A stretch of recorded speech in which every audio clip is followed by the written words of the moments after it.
കഴിഞ്ഞ ദിവസം ഒരു വീഡിയോ കണ്ടു.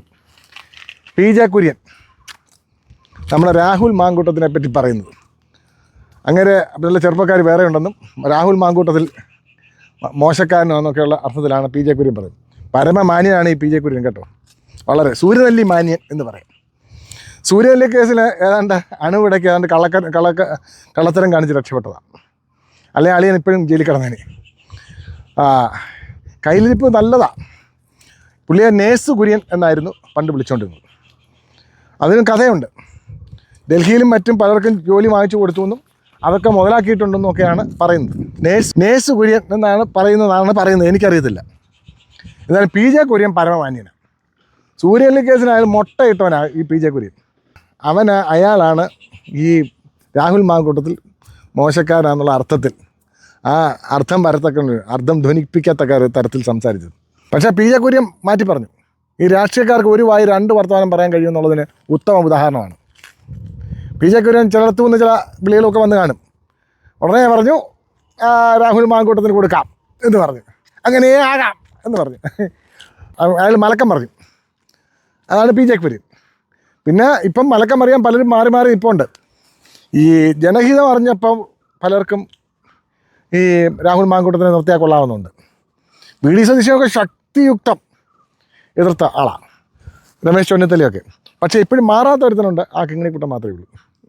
പാർട്ടി ഇല്ലാത്തതിനെ എന്തിനാണ് അതിനെപ്പറ്റി ചിന്തിക്കുന്നില്ലെന്ന്. ഇവന്മാരെല്ലാം മാന്യന്മാരാണ്. കോൺഗ്രസ്സുകാരെ സർവ്വതാ മാന്യന്മാരാണ്. നമ്മുടെ രാജ്മോഹൻ ഉന്നത മാന്യനാണ്. K മുരളീധരൻ അമ്മിണിക്കുട്ടൻ ഭയങ്കര മാന്യനാണ്.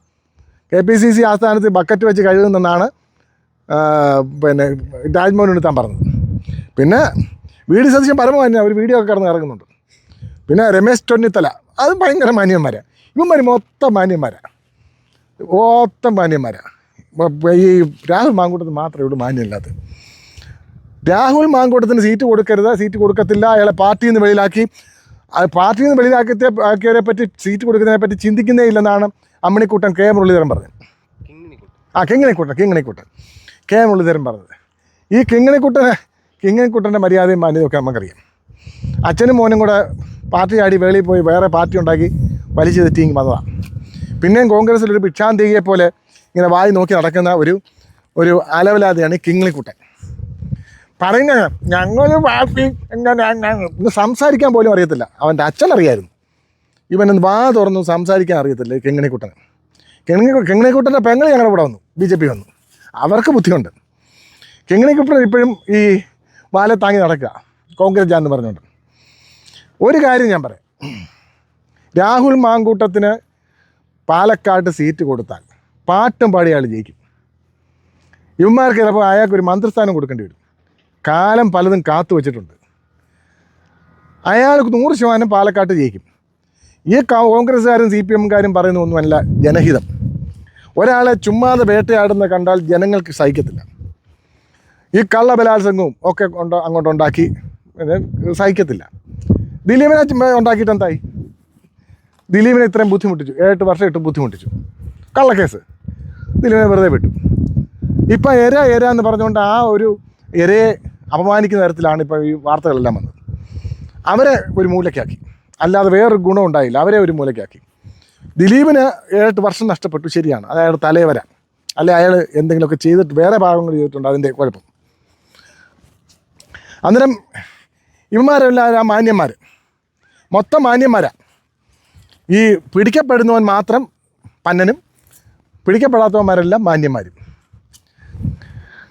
രാഹുൽ മാങ്കൂട്ടത്തിന് കോൺഗ്രസ്സുകാർ സീറ്റ് കൊടുത്തേലേ പറ്റൂ. കാരണം കോൺഗ്രസ്സുകാർക്ക് അറിയാം പൾസ്. പാലക്കാട്ട് ജനങ്ങൾക്ക് രാഹുൽ മാങ്കൂട്ടത്തിന് അതുപോലെ താല്പര്യമുണ്ട്. കേരളത്തിലെ മൊത്തം പൊതുജനം ഇപ്പോൾ ഒരു ജനഹിതം നോക്കിയാൽ രാഹുൽ മാങ്കൂട്ടത്തിൽ ഈ ബലാത്സംഗ കേസിൽ ഉൾപ്പെട്ടിട്ടുണ്ടോ ഇല്ലയോ എന്ന് ചോദിച്ചാൽ രാഹുൽ മാങ്കൂട്ടത്തിൽ 99% വോട്ടും കിട്ടുമെന്നാണ് എൻ്റെ അഭിപ്രായം. രാഹുൽ മാങ്കൂട്ടത്തിൽ പന്ന നാറി എന്ന് പറയുന്നത് കോൺഗ്രസിൻ്റെ കുറേ നേതാക്കന്മാരും മാർക്സിസ്റ്റ് പാർട്ടിയുടെ ചില കടികെട്ടി ആൾക്കാരും മാത്രമേ ഉള്ളൂ. ബാക്കി നിഷ്പക്ഷരായ ജനങ്ങൾ മൊത്തം രാഹുൽ മാങ്കൂട്ടത്തിന് അനുകൂലമാണ്. കാരണം അയാൾ മാന്യനായതുകൊണ്ടൊന്നുമല്ല, അയാൾ മാന്യനോ പരമമാന്യനോ ഒന്നും ആണെന്ന് ഞാൻ വിശ്വസിക്കുന്നില്ല. പക്ഷേ ഇക്കാര്യത്തിൽ ഈ പെണ്ണ് വിഷയത്തിൽ അത് വെച്ചു കൊടുത്തതാണ്. പണ്ടൊക്കെ ഈ എക്സൈസുകാരുണ്ടല്ലോ ഒരു പരിപാടി ചെയ്യുമായിരുന്നു. ഇപ്പോൾ വാറ്റ് ഉള്ളവനെ പിടിക്കാൻ പറ്റാതെ വന്നാൽ, വാറ്റ് ഒക്കെ ചെയ്യുന്നവനെ പിടിക്കാൻ പറ്റാതെ വന്നാൽ ഞാൻ വെച്ച് പിടിപ്പിക്കുക എന്നുള്ള പരിപാടിയാണ്. അതുപോലെ വെച്ച് പിടിപ്പിച്ച രാഹുൽ മാങ്കൂട്ടത്തിന് അത് വാറ്റുപകരണങ്ങൾ കൊണ്ട് വീട്ടിൽ കൊണ്ട് വെക്കുക, പിടിക്കുക. രാഹുൽ മാങ്കൂട്ടത്തിനെ പിടിക്കാൻ പറ്റിയൊരു സാഹചര്യം ഇതാണ്. രാഹുൽ മാങ്കൂട്ടത്തിന് സ്വല്പം ലീലാവിലാസമൊക്കെ കൊണ്ട് ചെറുപ്പക്കാരില്ലയോ, ആ ലീലയൊക്കെ വേണമല്ലോ. എന്തുമായാലും പാലക്കാട്ട് ജനങ്ങൾ രാഹുൽ മാങ്കൂട്ടത്തിനെ സ്വീകരിക്കും. അവിടെ കുഴപ്പമില്ലാത്ത രീതിയിൽ അയാൾ ജയിക്കുകയും ചെയ്യും. UDF അടുത്ത പ്രാവശ്യം അധികാരത്തിൽ വന്നാൽ അയാൾ ഒരു മന്ത്രിയൊക്കെ ആവാം. പക്ഷേ UDF വരരുതെന്നാണ് എൻ്റെ ആഗ്രഹം. UDF വന്നാൽ മതമാണ് പ്രശ്നം. മറ്റന്മാരിങ്ങനെ പറയും പച്ചക്കാർ, പച്ച തീവ്രവാദികളിങ്ങനെ വരും. മുസ്ലിം ലീഗ് പച്ച തീവ്രവാദി. മുസ്ലിം ലീഗ് മതേതര പാർട്ടിയാണെന്ന് പറയുന്നത്. മതേതര മുസ്ലിം ലീഗ്, മതേതര മുസ്ലിം ലീഗ്. ഇത് ഞാൻ പറഞ്ഞാൽ ഞാൻ മതേതരൻ അല്ലാതായി മാറും. ഞാൻ മൗലികവാദിയാവും. ഞാൻ വലിയ മത തീവ്രവാദിയാകും. മുസ്ലിം ലീഗും ജമാഅത്തെ ഇസ്ലാമും NDFും PDPയോ SDPI ഇവന്മാരെല്ലാം മതേതരാണ്.